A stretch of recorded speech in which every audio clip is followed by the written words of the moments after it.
Quelques années seulement après la fin de la guerre froide, la navette Atlantis est sur le point de tenter l'une des manœuvres spatiales les plus risquées.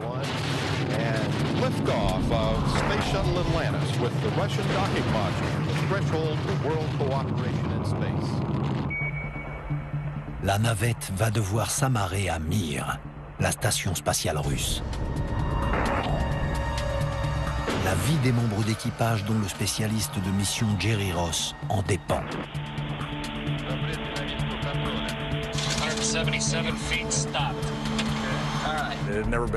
Mir n'avait pas du tout été conçu pour qu'un appareil aussi gros que la navette spatiale s'y amarre.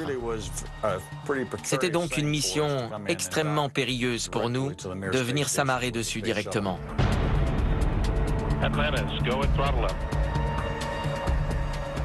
Il faut bien garder en tête que la station Mir devait peser dans les 230 tonnes et la navette Atlantis environ 115 tonnes.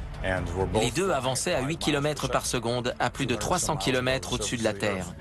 Tous ces paramètres entrent en ligne de compte dans ce que vous faites. Une simple petite erreur de jugement peut conduire à la tragédie. Mais alors qu'ils pensent avoir fait le plus dur, un événement inattendu vient distraire les astronautes. Je me souviens que Chris Hadfield a dit avoir vu quelque chose par le hublot. Plusieurs d'entre nous sont allés au hublot avec des caméras et des jumelles pour essayer d'identifier de quoi il s'agissait. Lors de l'arrimage, ils se sont aperçus qu'il y avait des objets qui bougeaient, qui volaient même plutôt autour de la station Mir.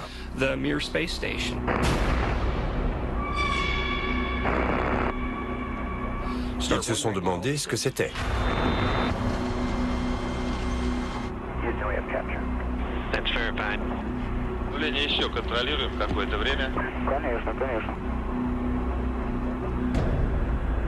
La NASA dit qu'il s'agit de particules de glace qui se sont détachées à cause des vibrations du propulseur.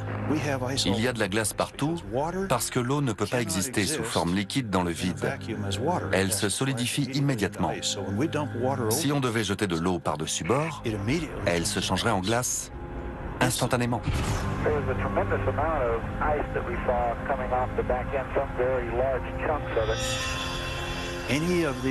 Ces morceaux de glace s'éloigneront de vous et reflèteront la lumière du soleil. Voilà pourquoi de loin, on a parfois l'impression qu'ils brillent. L'explication soulève plus de questions qu'elle n'apporte de réponses. Il y a beaucoup de particules de glace dans l'espace.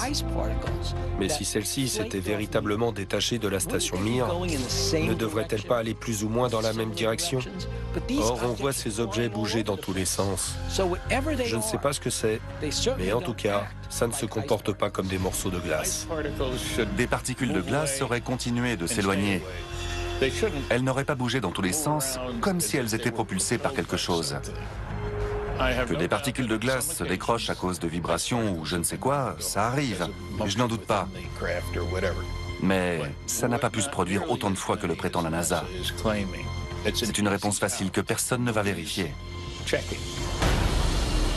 En 15 ans de service, Mir a connu des incendies, une collision qui a failli mener à la catastrophe et de dangereuses périodes de culbutement où la station n'était plus sous contrôle.